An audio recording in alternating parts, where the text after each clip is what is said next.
Welcome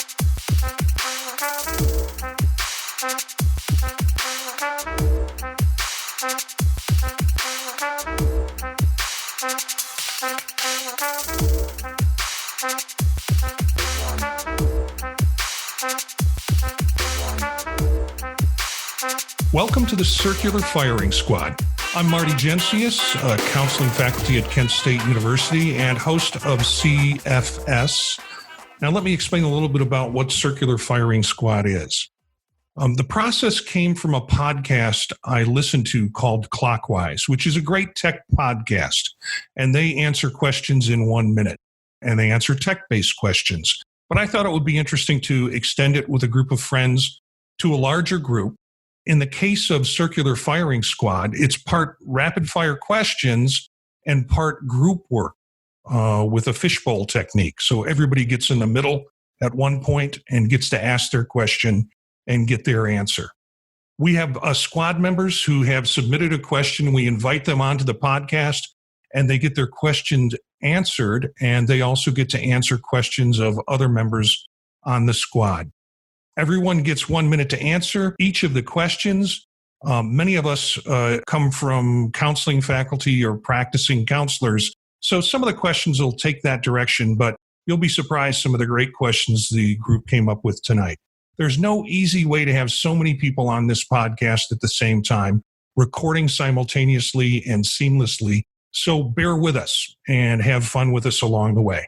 So our squad for today is Jenn Cook. Jenn, say hello. Hey, Jenn Cook, counseling faculty, Marquette University in counselor education and counseling psychology.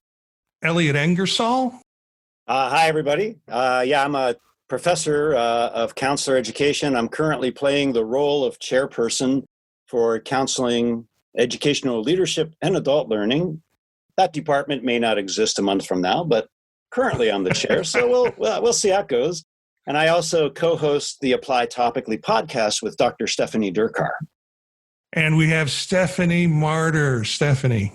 Hello, I am Stephanie. I am a practicing counselor and a doctoral candidate in the counselor education and supervision program at Kent State, as well as a co-host of Grad School Deconstructed.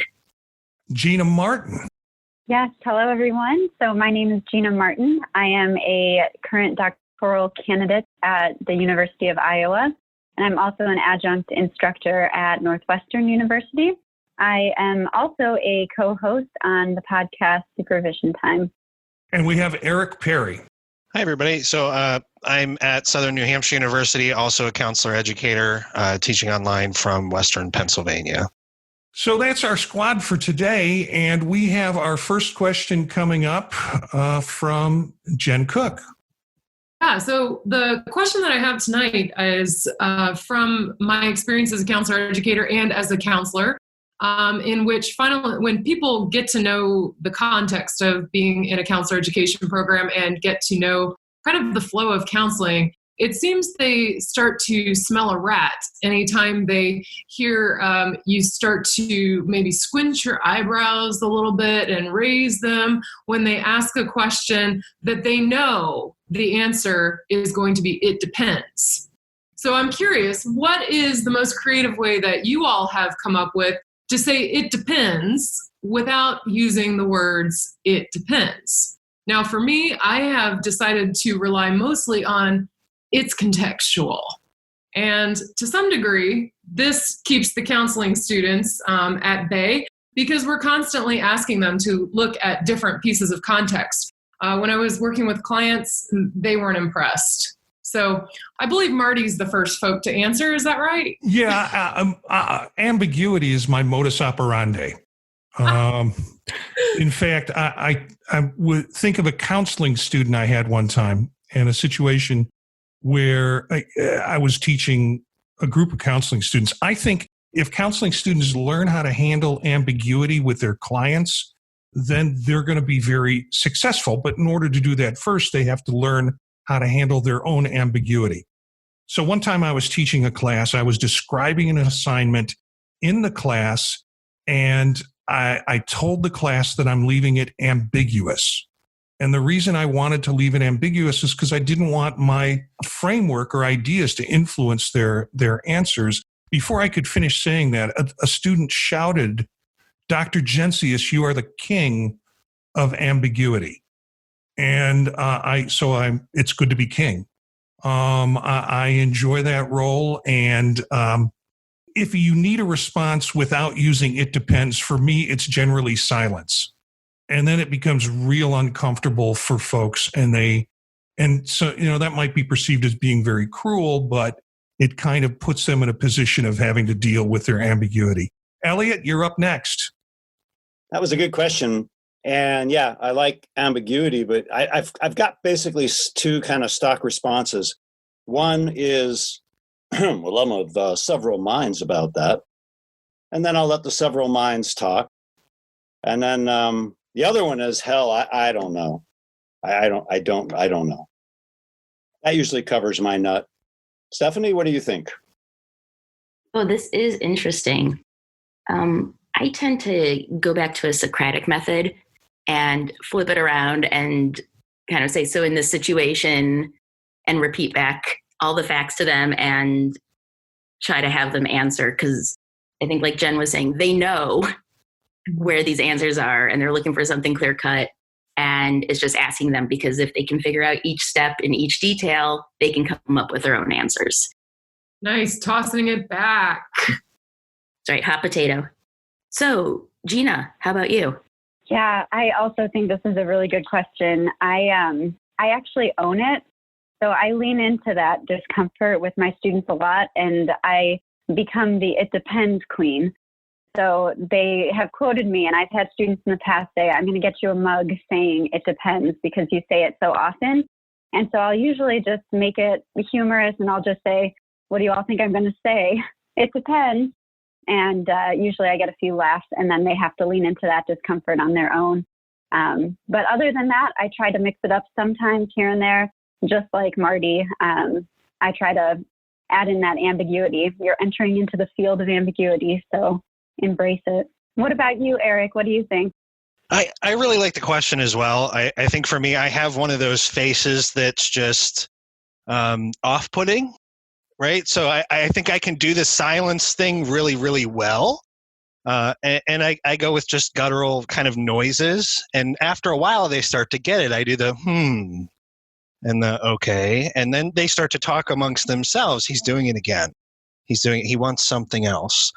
So I don't give it to them. I kind of get them into the process of thinking about what it is I'm looking for. And they know when I'm not giving them the answer that it's an ambiguous situation. It's a situation where they need to apply and think, right? So that's kind of where I sit with that one. And I think the next question is coming up, and that one comes from Marty. Yeah, it is. That was a good starting question for us, Jen. And, it kind of touched into some of the things that we have to deal with as instructors or just as people having to deal with folks who have a hard time dealing with ambiguity. Mine is a little bit more, shall we say, I don't know, it's not as deep. I'm just curious, since we've all been switched to a home work environment, what's your at-home work setup? And I ask that question because I know people have different environments around them that they have to deal with in their home setup. And as a result of that, I have a different environment too. So my wife and I are empty nesters.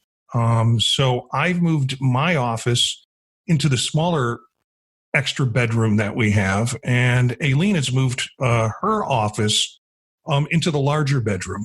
I knew this was going to happen, that we were going to be spending a lot of time working. And so before everything got slowed down, I started ordering what I needed for the room and moving some of my equipment over. So my office has a souped up Mac Mini, which is what we're recording this on, two 27-inch monitors, and a Veridesk for standing and working when I want to stand, which with back problems that I've had, it's been helpful to be able to do that. To make it more of a man cave, I have a 54-inch flat screen TV with a soundbar behind me and two Apple HomePods for some serious listening. And I love it. Part home office, part man cave. If you just slid food under the door, I could live here forever. Elliott, what have you got going? Those of you on the podcast can kind of see a little bit of Elliott land here, and goes way back there. My partner and I'm on a third floor, and we bought this house about 20 years ago, and we were going through it, and my partner's look, oh, this kitchen's great.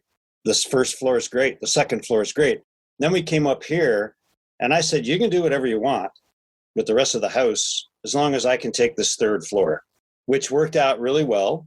And I got, like Marty, lots of back issues, so I have a standing desk rig.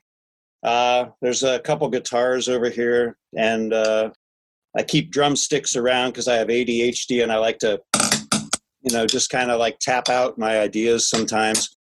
And I'm working on a Frankentosh computer, which is an iMac with an IBM keyboard, a separate IBM monitor, and an IBM mouse. And like every 3 days, the computer says, do you want me to hurt myself? And I'm like, no, I just like these components.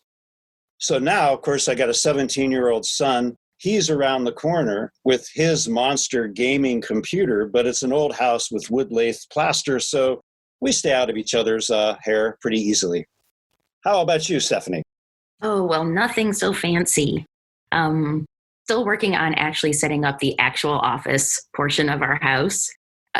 So I'm still using the setup that I have been since we moved in about 7 years ago of a console table in the living room and using the coffee table and the couch to balance my books and papers when necessary and microphone. Let's see, it's not so bad because at least my husband, he still goes to work. So I still have the place to myself. So it's still open. So until we get that barn door installed on the little room, on the offshoot of the dining room, I have this workspace just set up in the middle of the living room. And it's just been part of the house. Don't have good lighting though for Zoom. If you want to have the pictures though, I come up very dark. Hey, Gina, your space looks better. Can you tell us about it? It's not that much better, Stephanie. Unlike Marty and Elliott, I am not very technical. So I actually am sitting here with two very large monitors. Couldn't tell you what they are. And then I have my MacBook in the center. My husband works from home as well, and we trade off with who gets the desk at what times during the day. We also have a 2-year-old daughter that we trade off caring for. So trading the daughter and the desk also works, but I am too intimidated to try hooking up all of these fancy monitors and large screens. So I just use my laptop here.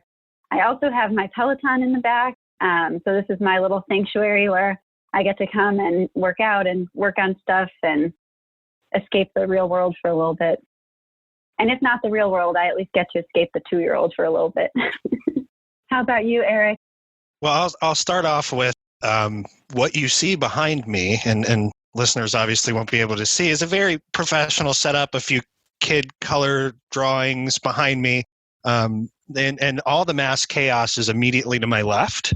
I have a split playroom office that's in here, so oftentimes the kids are down here playing, and there's a setup for the Switch and PlayStation and everything else, and oftentimes I'll be recording something and have to answer a question in between. So I have these really weird gaps between my videos and audio where I'm answering the kids, particularly since all this mess started. My setup, though, I have two huge widescreen monitors, LGs. I just picked up, a few weeks before this all started. I work a lot from my Surface. I take it with me all over the house, in the backyard, wherever the kids want to go. I have two kids somewhere in between 6 and 9 years old. At this point, I've seen them so much, I really don't recall how old they are. I know they're growing. They're here. We see each other's face constantly. I love them. They love me. But the house, it's a bigger house than we had about a year ago, but it's still not big enough for all of us. My setup, though, is comfortable. My number one thing to have here is caffeine. I don't know if you can tell by the tone of my voice, but I have to stay well caffeinated. So I have a Keurig, I have an espresso machine down here. I have your kind of traditional drip coffee pot. whatever I need to keep my eyes present, open, and focused on the kids' work and whatever else is going on at the same time. So I know that was a lot to fit. I don't even know if I made the 60 seconds. You just told me something I need to get in my office now. I gotta get a coffee machine in here. Oh, you have to have the ability to caffeinate, I think. So that's kind of my rounded out setup here. Jen, what about you? So I'm noticing, listening to everyone as the last person on this round, that I'm the singleton in the group. So I have my whole space to myself. I don't share with kids. I don't share with partners. But I do share with 2 cats. So there is this coordination of making sure that things like headphone cords, plug-in cords for chargers, those types of things are securely attached to binder clips in strategic locations within my house. But I basically have 2 workspaces. I've got what I call the public workspace, which is where I am right now, that has this neutral background of these gray curtains that are so boring to look at. But then you have what I call my private workspace, which is where I typically sit in my living room near the window, where I can see what's going on in the neighborhood and check on the has-doings of what's going on out there, but also be able to sit in a more comfortable, what I call my dissertation chair, which was the $69.99 from IKEA when I was in my doctoral program. How that chair isn't completely blown out, I'm not sure. And I do think that it is the result of my back issues.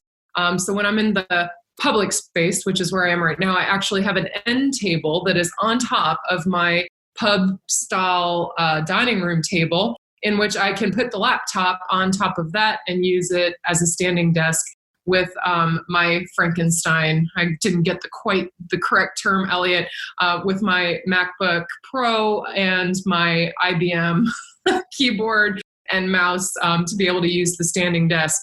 And probably the biggest tragedy is that now that I teach online, which I did not do before, my MacBook Pro has run out of space, and I found out that I cannot add more space because it is now hardwired into the system. So I'm getting a new MacBook Pro that is going to have 1 terabyte of storage. So I'm a happy tech camper over here. And now we are moving on to a brand new question from Elliott. Marty? That's it. Yeah, I think that's right. Yeah. And props to the terabyte. That's awesome. For me, music is fuel. I've been a professional musician for a long time, over 30 years. So I always have music playing regardless of the task I'm doing. So my question was, when you're getting into your remote work zone, what music do you play? And for me, I have been totally obsessed with a new group called the Pretty Reckless, and they are killing it. Taylor Momsen is the vocalist, and I haven't heard a vocalist that fantastic since Roger Daltrey of The Who. She is just amazing. So the Pretty Reckless, the Tragically Hip, the Philosopher Kings a lot. And then if I have to work on spreadsheets, I'll play like Buddy Rich or big band music, stuff like that. How about you, Stephanie? Oh, right. Well, I'm kind of torn because while I have answers for the music that gets me into my work area and my headspace for all of that, because of where my remote work location is, I watch trash TV. I have trash TV going on in the background, and it's so bad, but I can't stop. So something like 90 Day Fiancé or any of the Bachelor shows. I'm so embarrassed at the moment. But I'll have those kind of on, watching while I'm stewing and thinking and kind of getting things ready. And then when I have a thought, I have to pause it. And then I just start going into writing, and I'll write for half hour or whatever it is, get the thoughts out. And then I'm kind of in that space again, and I'll unpause it. I'll basically get through about 20 minutes to half an hour of any show throughout the day for about 8 hours. I keep intending to watch more, but then I keep on having to think. So it's the trash TV that gets me going in my remote workspace. I'm looking for perhaps a higher level of answer from Gina, but I don't know. It's a safe space. just as a reminder, it's a safe space. We got more embarrassing questions coming up. Don't worry about it. So great. I would have trash TV on if I knew how to turn any of these other monitors on in the background. Then we'd really be talking. But for me, I like to have just folk music on in the background. Just something nice, peaceful, quiet, and pretty steady. So I like the Decemberists and Mumford and Sons and that whole genre. I usually will turn on Spotify or Pandora, and I don't even know the artists that come up or the songs. But after a while of listening to it, you start to hear the same songs, and I'm like, oh, I like that one. So that's how we do it here. What do you think, Eric? I have to be honest, I'm realizing like what a walking cliche I am as I'm thinking about my response to the question. So I have a bass guitar and I'm a terrible musician, but I have it here and I mess around with it like as my distraction in between tasks a lot. So I have a very eclectic kind of musical taste. I've been really into blues lately. I'll listen to a lot of blues. I will listen to, I found a different genre of music that I hadn't heard before. It's called chill step. It's like this dubstep with like a kind of mellow whatever. And it, apparently like people who think they're hackers will listen to it too. They have like hacker mixes or whatever. I definitely am not. I type fast. That is the extent of my hacking skills. But it kind of gets me in the mood. It just like sets the background and tone for me. And I feel like I'm actually a little bit more productive with those types of music on. I notice myself like slowing down and chilling out and mellowing, and I'm not nearly as productive with some other types of music. It's really strange. So I've come to like actually test out these different genres and how I react to them, particularly now that we're home all the time. And honestly, I have my headphones on so much more because everybody's here in the house. Whereas generally, I'm okay with just ambient silence for a while. But the music's been a really big help as of late. That's kind of where I sit at the moment. I'm sure you ask me a week from now, it'll probably change. I'll have a new music that I'm kind of into. What about you, Jen?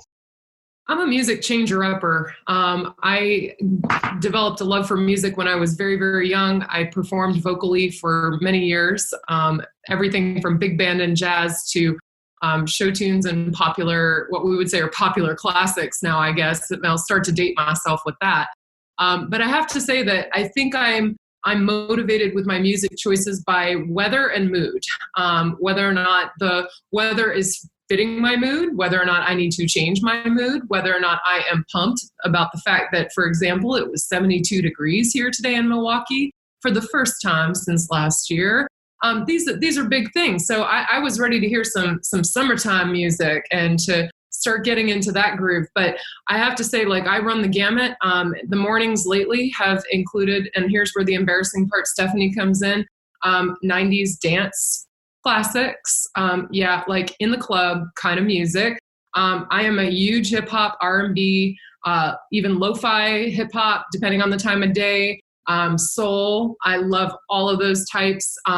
Old country, classic rock, like what we call real classic rock, not the one that includes like the 80s and 90s, because I'm sorry, Nirvana is not classic rock, despite what Pandora has to say.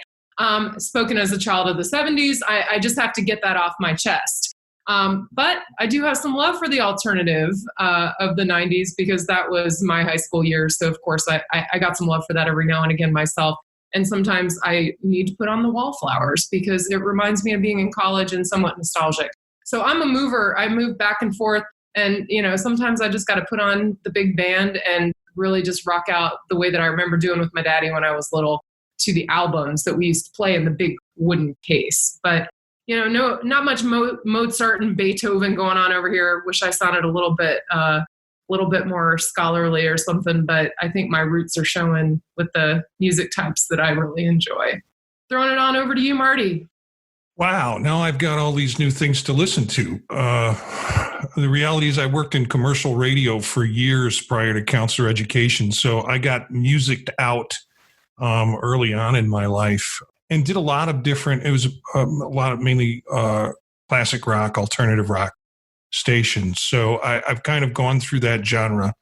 Music, particularly when Elliott's asking about the question about what gets you set in the place to work, music, particularly music with vocals, is too distracting for me. If I'm writing, it gets in the way. So unless all of my writing wants to sound like talking heads, then I shouldn't have music on. So, but I do like noise. I do like noise in the background. I like the idea of some activity around. So occasionally it's the television. Other times when it's music, I'm choosing like chill stations, depending on the mood I'm in. So there's just kind of a tempo going on in the background.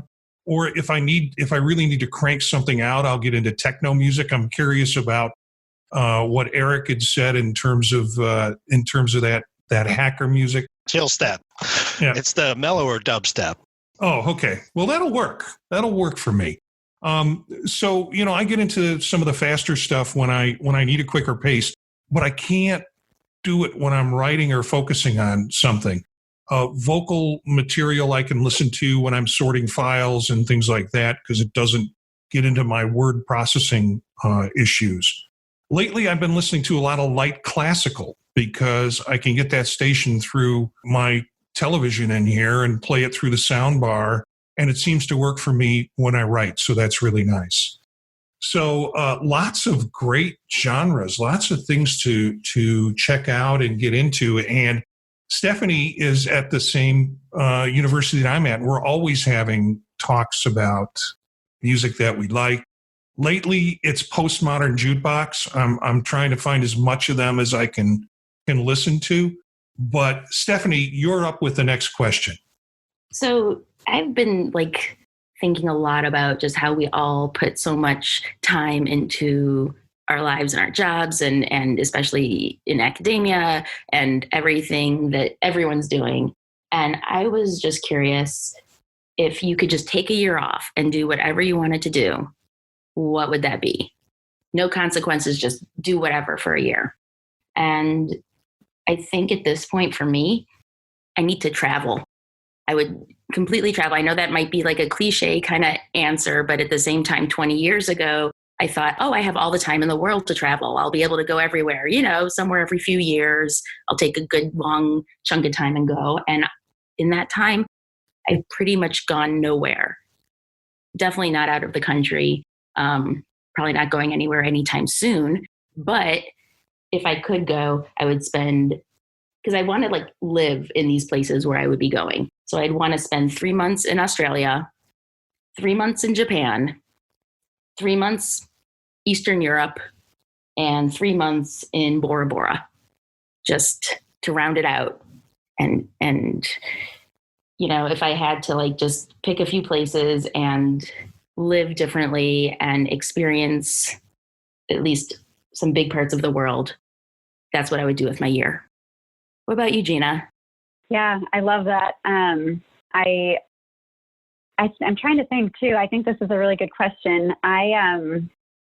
So I think if I had a year, I did some traveling. I would love to go back. I would love to go back to England. I spent some time there, studied abroad there, and traveled around the UK.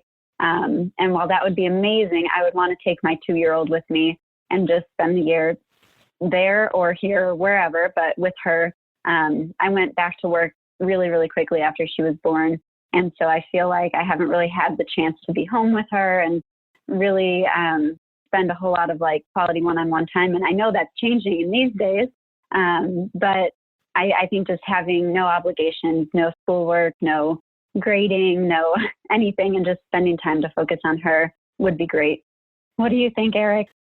I don't know. A year off with nothing to do and no responsibilities is a lot of power, I think. And I think I would use it to do as little as possible. I don't know. I've always been the type to work a couple of jobs and have projects going and, I don't sit and relax well for very long. The one exception to that is being at the beach. I think I could spend an entire year at the beach. It's actually part of my retirement plan. I want to set up like the peanuts stand with advice, whatever it is, a quarter, or raise it for inflation, or whatever it needs to be. And that's kind of where I would chill, I think, for a year. A lot of my younger memories, I was a military brat, so we lived in Hawaii and Arizona, North Carolina. I just spent a lot of time by the water, and I'm in landlocked Western Pennsylvania. So every time we get a vacation or something, it's near sand and water. So I think for me, for a year, it would just be that chilling out, relaxing on the beach, good book, playing in the sand and enjoying the sun. And again, it might be a cliche answer too, but it is what it is. What about you, Jen? What do you think? Well, I'm up out of here just like the rest of you. So, I mean, I'm going to have to go. And it will include a year without winter. So whatever I have to do to avoid winter is going to be paramount. I want to see the sun every single day and not lose it for 3, 4, 5, 6 weeks at a time. I think that I would love, if money were no object, I want a yacht with a crew. And I want to go to different cool places where you can harbor for some time, you can sail for some time. But I would love to be on the water, near sand, see different places. I would love to go internationally. And if it included getting on a flight and heading to Australia and getting on a new yacht, I would be all about that too. So I got to go, and I got to be by sun, and I got to be by water. And I would love to spend a year on the water. How about you, Marty? I would go to Istanbul. Some of you know how much I love that city. I've been there a lot and enjoy it so much. But I think my time in Istanbul would not be work. It would be sitting in cafes, drinking tea, and watching people, which is sort of my favorite activity wherever I go. And I'd also be honing in on my backgammon skills, because a lot of that goes on in the cafes there in Istanbul. However, I'm a baseball-starved person right now, and I've started watching Korean baseball. So my second choice, and this is completely different, would be to go to Korea and take up training to be a cheermaster at the Korean baseball games. Now, if you don't know what the cheermaster does, Google it. Just imagine yourself doing whatever you're doing up there on top of the dugout with a bunch of dancers and 20,000 people singing along with you. For me, that kind of command of that large of a group sounds like fun. So that's where I'm maybe spending a year off. Elliott? Those all sound pretty good.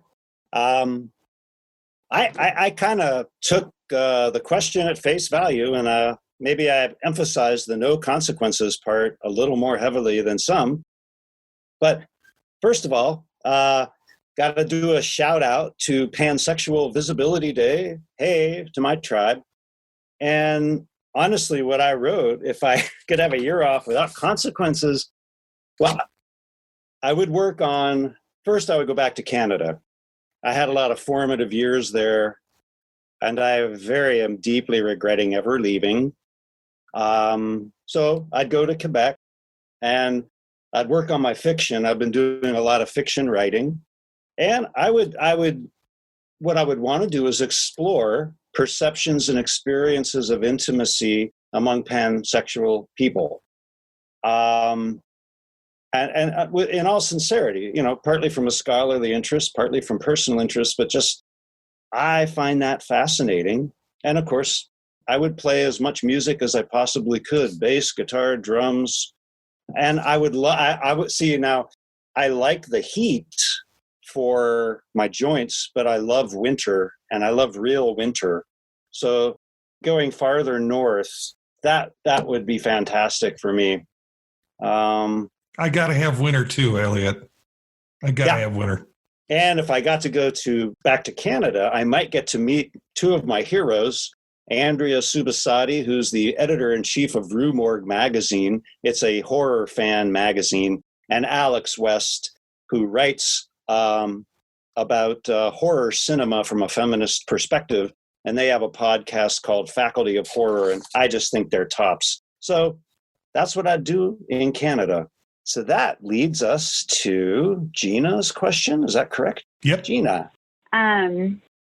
So I've been supervising some clinicians, and I've also been teaching, and I've seen a lot of things change as a result of COVID. So I just had this question for the group. What effects have you seen as a result of COVID on your counselor education programs or clinical work or general mental health? And do you think that telehealth and moving classes online is going to be beneficial or detrimental, and why? So I think that in my programs that I've been a part of, I've seen things change, and I think that it's really sped up a lot of the telehealth stuff, which I have seen be a good thing. But I think it's kind of a double-edged sword in that there's a lot of caution and a lot of things that are popping up because of it. So I think that's the biggest takeaway that I'm seeing. It's also been quite a transition for a lot of those clinicians that I'm supervising. And I think that is something that, we were kind of thrown into the deep end on. So those are some of the changes that I've noticed. What do you think, Stephanie? Well, thinking about that, I was just kind of going back to the answer. It depends, just as like you were saying, as far as all of that goes. So, there has been a lot of good. I don't think it's all going to go back. I think it's opened up, like you were talking about with the telebehavioral health and all of that. It kind of forced everybody into that area. And I don't know. I think it is hard to think about going back now because we got so used to being in this changed state now. And I'm kind of like, I'm going to maybe resent having to get fully dressed with makeup and everything to go to work. But at the same time, I really think it's going to be great. It's going to maybe remind us all how wonderful it is to have that personal connection too, when we can finally start doing like maybe face-to-face again, and remembering how important that piece is to our work. But also knowing that there's other options to use and we don't have to do it that way all the time. What about you, Eric? I don't know. I find myself kind of in the same it depends category. I don't think it's fair for us to say that, anything is beneficial and just beneficial and just detrimental. I think these are big changes. And I think it's put a rush on a lot of things that present some problems. Part of my dissertation research was on counselor educators' perceptions of online education, for example. By and large, counselor educators who haven't taught online didn't really like the idea. Those who had some experience in it were relatively mixed, and those who do it a lot like it a lot. I'm interested to see how that's changed now that everybody's kind of had to do it to one extent or another in the counselor educator community. I love teaching online. I really love to do it. It's not that I don't like the personal element, and we do have that as a part of what we do as online instructors, but it's very different. And I think it fits certain students well, and certain students it doesn't. I'm actually a little bit encouraged by telemental health, and just in terms of access. And I think about if this helps us promote and reach folks who wouldn't get into an office otherwise, helps us get some skills, some research, some additional training and competencies around what telemental health means and can be helpful to folks that may not otherwise have access to services. I'm really excited about that. I think it's something beneficial that can come out of this situation, and I'm really hoping and pulling for that, and hope that I can be a part of it. It's not that this doesn't come without issues or concerns. So I feel like there's this kind of pendulum swing, right? There's some great things I think that are going to come out of this, and there's some things that we're really going to learn and we're going to need to overcome. Jen, what do you think? Yeah, I'm agreeing wholeheartily with what you're saying, Eric, and with what we've heard so far. I would say one of the things that's most striking to me is the amount of the high degree at which people have been able to flex, regroup, and do things differently. That's actually been really amazing to me. And even within myself, of noticing my ability to regroup, to see things from a different perspective, to try something that prior I had no experience with. And at the same time, I recognize very clearly, Eric, I didn't take your survey. However, my comment wouldn't have changed, I don't think. I didn't teach online prior to this, and I taught hybrid a little bit, but I don't want to teach online. That is not where my gifts are best used. And I have to say there's part of my soul that dies every single time I have to prep another online module. Yes, slightly maudlin, I recognize that. But by the same token, my gift is being in the classroom, of reading a room, of being able to feel the energy of other people and to be able to feed off of that to help their growth. And my courses have been all asynchronistic, and that need is not being met, nor is that gift flourishing, so to speak. So despite the fact that I've been impressed by my ability to flex and regroup, just like I have with everyone else's, I recognize that my preference will be to be back in the classroom physically when that is possible. And I'm not willing to push that any sooner than what is necessary. So I might be a weirdo in that, but just because I don't want to teach online doesn't mean I think we should run back into the classroom ASAP just because. So yeah, I'm on the fence. I'm swinging the pendulum with you. Yeah. Over to you, Marty. Jen, there's so much that you can do synchronously online. You know, when you say you're doing your course asynchronously, I would be bored too. There's so much that you can do synchronously. You and I need to have a talk about this. Content. They said content, asynchronistic. We have to respect people's bandwidth issues and their personal lives. And I agree with that. Like, that's the thing. I agree. And it's making me crazy. Yeah, well, I can say I haven't seen the effects on our program yet. What I see the effects of this whole experience really on students. And some of it goes back to that ambiguity thing that we mentioned early on, because this has created a lot of ambiguity for them. Where am I going to do my practicum? Am I going to be able to do my internship? All of these things are questions we don't have the answers to, and we'll figure them out as we go along. And I think part of the struggle we have with our field is everybody wants to figure them out perfectly, and there is no perfect answer to a lot of these problems. So maybe we need to do the best we can in the simplest way we can and march forward. I kind of think the changes are beneficial. It's forced us to look at what's possible and that people can be helped online. We've known this for a long period of time. That's how I started in the business, doing crisis line. I wasn't seeing the person. They weren't in the same room. So I think we've severely underestimated over the years the possibility of doing telemental health. And because of that, counseling centers haven't been preparing for it, haven't been looking at it as a modality, and universities, colleges have not been teaching their students how to do it. For anybody who thinks that you have to be in the same room for the magic to happen, they're just fooling themselves. Elliott. These are important points to ponder. I myself, again, as a baby boomer with ADHD, who just because of my age, I titrated off my meds in January. Boy, I wish I'd have waited till June, because I'll tell you what, I had a 75-person psychopharmacology class that I had to move remotely. And I was like, all right, fine. So I split them into 5 groups of 15, and we kind of went back and forth, and they wanted basic lectures to be recorded, but then they wanted synchronous Q&A and discussion. And I thought, oh, well, that's fine. I can do that. But then I was like, well, I'm not really good at this yet. Or how do I do this?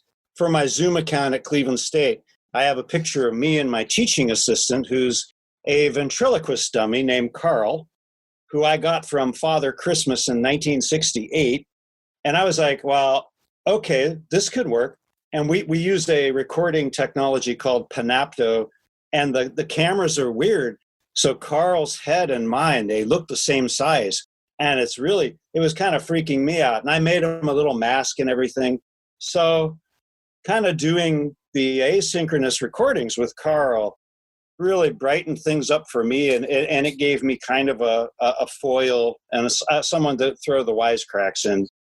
But I will also say, I am Yeah, I'm a wee bit paranoid.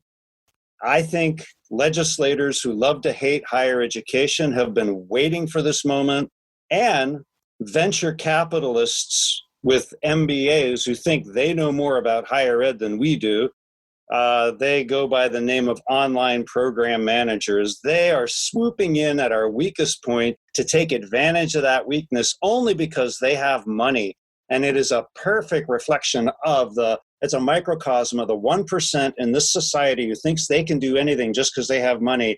And frankly, if I think about it long enough, I would never stop throwing up. So I focus on other things. But the other thing I have noticed in response to your question, I was so impressed by the dedication of our students. They were like, all right, we're going to do this. And they got on board. We got the platforms approved. We got, I think 80% of our summer prac students retained their sites. I was so proud of them and made the shift. So I know I'm probably a little bit over time, but that's where I'm at with that one. It goes to Eric for his question.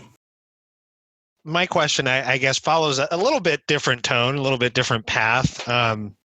We've all been talking about self-care, and we talk about self-care so much as counselor educators, I think, in preparation for our students and then for ourselves. And it's something we do as professionals and talk a lot about burnout. And I have a few self-care routines that perhaps aren't the most comfortable to share. They might be more popular than I think. I don't know. So my question is, what are your embarrassing self-care routines, right? Games, snacks, activities, things you do. I'll give you a couple of mine, right? And again, I feel like this is a safe space, so I'm just gonna say it. I'm not gonna. I'm thinking about it now. I'll start with snacks, right? Like I have these weird snacks from childhood. My family is kind of a hodgepodge. I have a lot of family from Appalachian, West Virginia, like just got plumbing within the last 10 or 15 years. So I get like cravings for weird stuff like spinach and like weird beans and, cornbread and stuff like that. Like I'll get those cravings every once in a while. And then other things that other people might not get, like Vienna sausages out of a can. I'll eat those and I will tell no one. It's one of my favorite snack things. In terms of like self-care games or activities, I've gotten really into puzzling lately. And I noticed it's kind of a trendy thing now, but it's something that I did before as well. My wife and I will buy puzzles from places that we go to then bring home and put together. And we have some glued and hanging up around the house as these huge accomplishments of spending a lot of our time stressed and staring at each other over cups of coffee. Those are a couple of them that I can think of just off the top of my head. Jen, what do you got? I know you can beat me. No, I think I don't embarrass as easily because, for real, let's talk about having some pork rinds right now or getting some hot Cheetos. Yeah, it's some random crap that probably none of us should ever eat, or those gigantic pickles that you can only get at the corner store. Favorite from my childhood. I grew up in the South, and we love that kind of stuff. I say we, like it's the whole damn South that wants it, but I have a particular love for it. I have a little something I like to call the hip hop break, which sometimes is hip hop, but it can be other music too, where I will legitimately get up and dance around my house and make up different words to the songs to kind of fit whatever it is I'm trying to process during my little 10-minute break, where I have to set a timer so that I actually take a 10-minute break every hour. And sometimes, and maybe this is embarrassing, I don't embarrass very easily. But sometimes I make up like little theme songs to the food products when I'm making a sandwich or fixing my lunch. A couple few weeks ago, I made up a new theme song to Duke's Mayonnaise. I plan to submit it. So, if anybody has any contacts over at Duke's Mayonnaise and can get me a contract, we're down. So I don't know how embarrassing that is. I'm smiling. I'm looking at Eric, who's cracking up and turning red, which I'm loving right now. So yeah, that's me. It's Marty, only because I know I share some of the same things, and I actually have done some of the same things today. Just different mayonnaise, just theme songs, but different brand.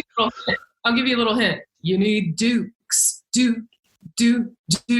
That's all I'm going to give you. Over to you, Marty. Preview. Wow. I wish I had that kind of talent. My I would say embarrassing self-care routine. I don't know if I'm embarrassed about it. It's just a self-care routine, and I really like it. Is Mystery Science Theater 3000, or MST3K for short. For those of you who are not Misties, as we call ourselves, MST3K was a show from the 90s.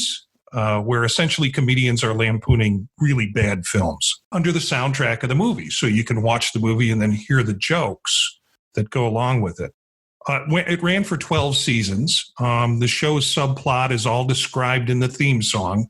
So it's kind of a crazy subplot that goes on that pulls these people together to watch these bad movies.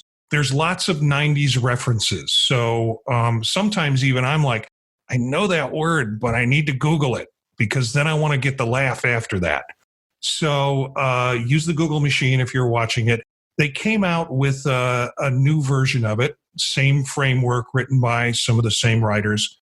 And so for you, those of you who want more contemporary references, you can see a new cast. The concept is on Netflix, and you can watch, I think, 2 seasons of MST3K and enjoy it. Oh, yeah. For snacks, gotta have my sugar babies. It's like everything turns into like going to the movies. Elliott. Well, hey, I got to ask you, Marty, did you get to see Mystery Science Theater live at the Civic when they came? No, and I'm sad I haven't. But my son and I go and see them when they do their live shows. You can go to a movie theater and watch the live show stream. So they do a lot of the shows, or they used to do a lot of the shows out of Nashville. And so we would go see them at the theater. And sitting in a theater with 30 other people, everybody's catching one of the jokes. So someone's always laughing, and it's a completely different experience. Totally love that show. Yeah, mine, I don't know. Again, are they embarrassing? I don't know. But they certainly are conflicting. One of my trainers told me years ago that the older I get, the more important diet would be and the less important exercise would be. And I'm like, I'm at that point because I love to bake. So I've been baking bread, which, I mean, it's bread. It's good. It's for life. But you know, the pounds it puts on is just amazing. So I'll make focaccia, and my kids will eat most of it, but not all of it. And I'll eat the rest of it. So focaccia, a nice dry white wine, and drizzled with melted butter. That's heaven. The other one would be when my back is killing me, soaking in a really hot tub and blasting the Pretty Reckless and tapping my foot to the point where the water's flopping over the edge of the tub, and then I have to mop up the floor. And I think those are probably my 2 biggies. Stephanie. I have regressed completely as well. Like no fine wine. That's lovely. That's what I enjoy in my kind of outside state. But preparing for this, I bought Pop-Tarts, and and we've been enjoying Pop-Tarts. As far as puzzling goes, I actually bought the first puzzle in a long time, but I found one that had all the Bowie album covers. So I thought I had to have that. Still waiting for it because I think they were sold out and they are waiting for stock. So I'm going to be really excited even in 2 years when that arrives. I set up my PlayStation 2. That's how desperate I was to do things. So I set up my PS2 specifically to play DDR, or Dance Dance Revolution, because it had been so long and it was just calling to me. And it took up a good week and a half before I got bored again. But it was really fun for that time. Luckily, from all of that, the Switch arrived yesterday. So finally got the Switch. And that's going to be the self-care for the next couple of weeks. Kind of getting in touch with friends who have been really eager for me to get one so we could play together. I don't know how I'm going to ease into this Animal Crossing thing, but, you know, we'll figure it out. Time to get on board. And there it is. Gina. Yeah, Animal Crossing. Excellent. So some of mine, I really like cleaning. I know this isn't really that embarrassing, but I've really gotten into it. And my husband likes to tease me. He's like, is this coronavirus related or is this just you being crazy? And I love to do like a deep clean of like the baseboards of the house. And the other day I did a new thing I found on Instagram called laundry stripping, where you put all your laundry in the bathtub with a bunch of borax and baking soda and laundry detergent. And it turns the water all murky and pulls out all of the nasty stuff that accumulates on clothing after a while. So I did that the other day and I got a little carried away. I put all my bedding sheets in there and everything, and it got too heavy to carry out of the bathtub because it was so wet and heavy. So that was a little embarrassing that I made the entire upstairs of the house soaking wet with these dirty bath sheets and everything. So that's probably my biggest one. But I also really enjoy Breaking Bad. I've been binge watching all of those seasons, and I know that's not necessarily embarrassing, but I never would have thought that I would have enjoyed a show like that. And I really, really love it. I have a final shot question so everybody can turn their mics on. And we'll go around as we do. My final shot question is the word you're tired of hearing. And my answer to that question is virtual. Everything's virtual. We have virtual teaching. We have virtual conferences. We have virtual classes. We have virtual learning. Unless you appear as a cartoon character, you're not, and not your real self. You are not doing anything virtual. Look it up. So please stop using that term, because every time you use it, I imagine you as a big furry panda. Elliott, you're up. The word you're tired of. Oh, the word I am so tired of is patience. Patience is for immortals, not for people like me or us. No, we have to. I'm into action, deliberate action. Surround yourself with colleagues who can say, oh, hey, Elliott, that might be a little reflexive there. You might want to fine tune that. I am so tired of being told to be patient about solutions, about plans, about everything. Patience. Don't want to hear it anymore. And Stephanie, back to you. Okay, well, this might be a little, I don't know if it's judgy. Probably not judgy, but it might be more specific to the profession of counseling. I don't know if it's like that I'm tired, frustrated hearing it, but I am tired of the idea of bipolar being flung around all the time if people have a change in mood, like twice for the day. So people say, I think they're bipolar, and it just is like, I feel like I have to stop myself from talking for about 5 minutes on why. I'll explain quickly, but it's like, it's something where, no, it doesn't necessarily mean they are bipolar or they are a person who has a diagnosis of bipolar disorder just because they have several feelings throughout a day. That's normal. All right. Gina, what about you? Yeah, my word is unprecedented. I'm tired of that one. And I realized it the other day when I was writing an email, and I was like, during these unprecedented times, and I was like, oh gosh, take it back and don't send that, because I feel like it's completely overused in these days. We'll go to you, Eric.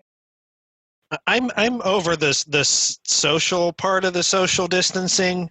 It's such a misnomer, and I spend too much time, I think, and have spent too much time doing the right thing and checking on my relatives and having conversations with them, more so than I did prior to this whole thing happening. And it's insanely frustrating because the social distancing implies that we're not supposed to socialize or be social. This is about physical distancing. You know what I mean? Like, I understand the campaign. I understand the premise. But who the hell thought social was a good idea to put in front of distancing?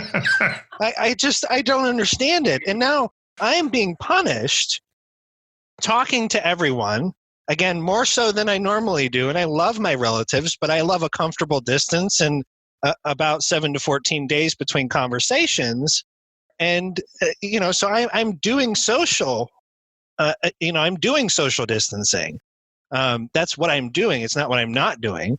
What I'm not doing is getting in physical proximity. So it drives me nuts to hear this over and over and over again when I feel like what we should be hearing is physical distancing, right? And maybe I'm being nitpicky. I don't know. Jen, what about you? Literally. Like, I'm literally the most patient person during this unprecedented social distancing time where I have virtually met people every single day. Okay, so when people string these things together, obviously I have a major problem with it, but the misuse of literally it is putting me over the edge. Because if you have literally become a panda, we can't communicate. So this idea that when the students, I almost said the kids, when the students get into this level of hyperbole about they're literally doing this or they're literally doing that, I've literally spent all day on your class assignment. Liar. Bye, literally. Because I'm literally impatient with it. Well, I've literally had a great time tonight doing the podcast and enjoy. You've been great guests, and I want to thank you for being on this first show and working out some of the rough edges and having a good time with the questions. You did some great work. So I hope you'll come back for another show, and we'll bring along some additional squad members for us to enjoy it. So I want to thank you. That's it for this episode of Circular Firing Squad. So remember to ready, aim, fire.